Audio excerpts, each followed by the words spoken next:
Hey there, everybody. Welcome into this Friday edition of ESPN FC's Extra Time. Steve, Nicol, Frank Leboeuf with me, as always. We also have your questions to get straight into. Steve, I can't even read this with a straight face.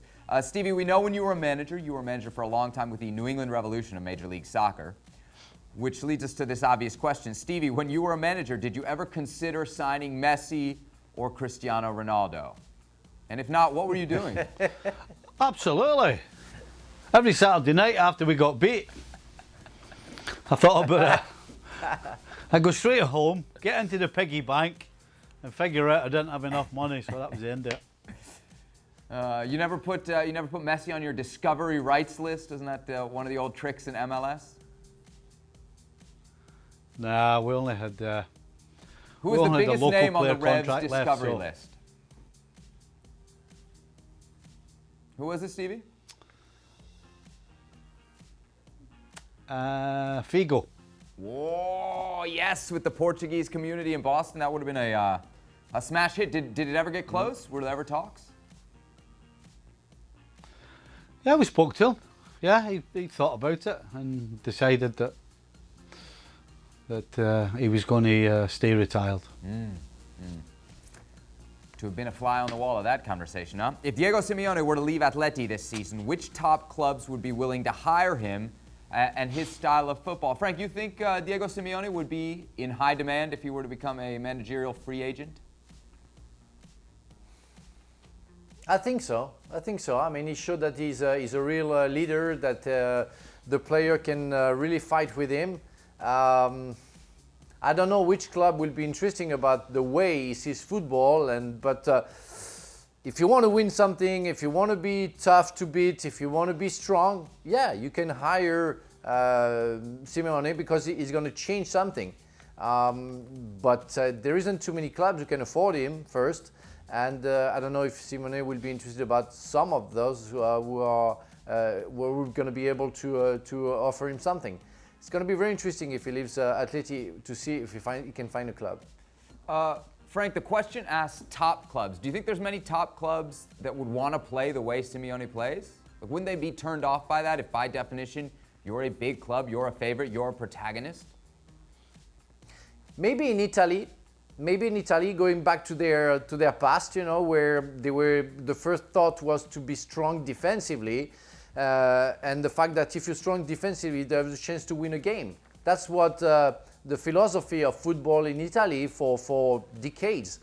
So maybe a club, maybe Milan, maybe Inter, I don't know. I don't think Juventus, because they went to something different. Of course, not Bergame, if we consider Bergame is a big club now. But I think Milan can be something interesting to see if they're capable of paying him and willing to go back to the Italian past. Stevie, Halloween coming up. Our next question. Are you afraid of Liverpool's fixture against Atalanta? Atalanta are the best scoring team this season, and with Liverpool's defense, surely it will be a free scoring game. Stevie, how worried are you?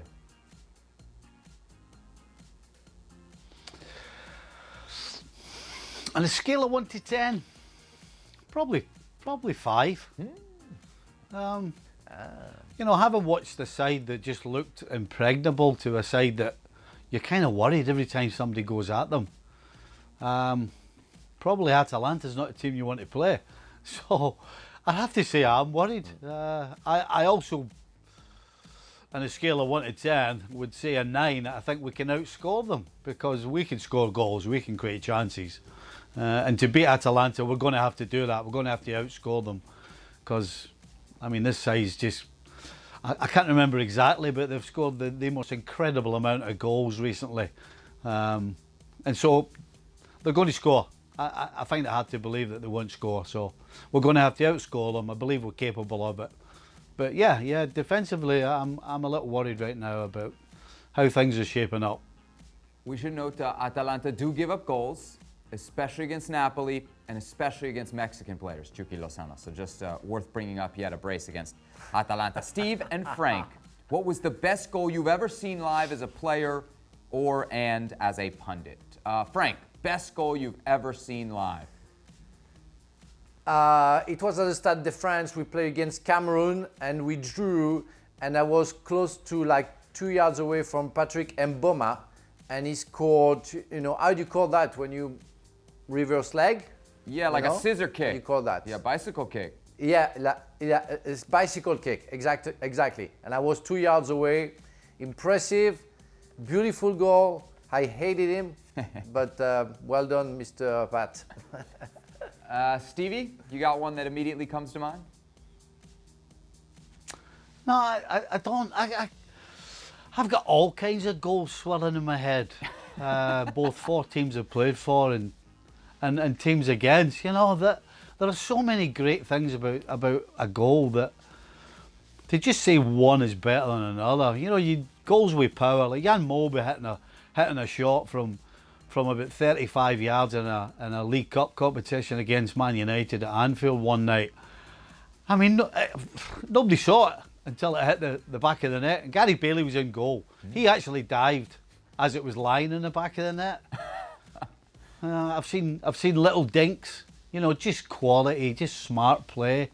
Some fantastic headers. You know what? I saw Duncan Ferguson scored a header when I was playing for Sheffield Wednesday against us. And I swear he must have been 20 foot in the air. You know the one we'll talk about with Ronaldo when he leapt last season, I think it was, for Juventus. Well, I'm telling you, Duncan was higher than that. It was absolutely phenomenal. And I couldn't clap because I was actually on the field playing against him. But inside I'm going, oh my goodness, what a header that was. So there's all kinds of beauty and all kinds of goals. I think I'm gonna mention a goal that everybody saw in '97. I think it was the Tournoi de France, and we played against Brazil, and Roberto Carlos shot that fantastic free kick, and I was on the bench, and I saw that kick going from like 35 yards, I don't know, from the outside of the foot, and he went around the wall. And I didn't see Fabian Barthez moving. And I remember seeing the pictures after where the ball was supposedly going to the corner spot, and went straight to the to the top corner, and we drew against Brazil. But that was a hell of a goal. Yes, I do believe it would be remiss of me not to mention Maradona's goal against who was it again? England. Both of them. Don't say it. Don't say it. Wait. Yeah. The one with the hand was great, but the one when he ran the length of the field was absolutely incredible. The other one. Sure. Stevie, was it great because it was a quality goal or because it was against England for you? Both. There you go. He could have, you know what? If he had stuck it up his jumper and ran into the goal, I would have given it as well. Right. In light of Klopp's comments on how poor Ajax's pitch was, did you ever feel that a pitch caused your team to lose a match? What was the worst pitch that you ever played on? Stevie, I feel like one of the things you always talk about when you talk about back in the day is the fields and the conditions. Oh my goodness. Yeah, I think we didn't actually end up losing, but it was an FA Cup tie. It was the third round. It was against York City. I think they were in the old second division at the time. And it had frosted. They knew there was going to be a frost, so what they did was, the night before, they put hay all over the field. Now, back then, they thought hay would stop the field from freezing. Well, it didn't. And we played the game. And it was 0-0, and it was an absolute nightmare. And all they kept doing was just booting the ball forward into our penalty box. It was horrendous. That would have to be the worst ever. Frank, worst pitch you played on? Well, I think it was same thing, but with the French Cup, where we played with a lower division team, where they did it on purpose. The best way to win a game is to destroy the field and to make sure you cannot play football. And we lost, I think, 2-0 because it was impossible to play football. It was holes everywhere, and that was horrible. But I remember playing in the FA Cup against Oxford City, and I think the field wasn't flat. It was a little bit on the side like that. I mean, that was really strange. I think we had a hard time to win. I think we drew, and we had to play another game at Stamford Bridge to be qualified to go through.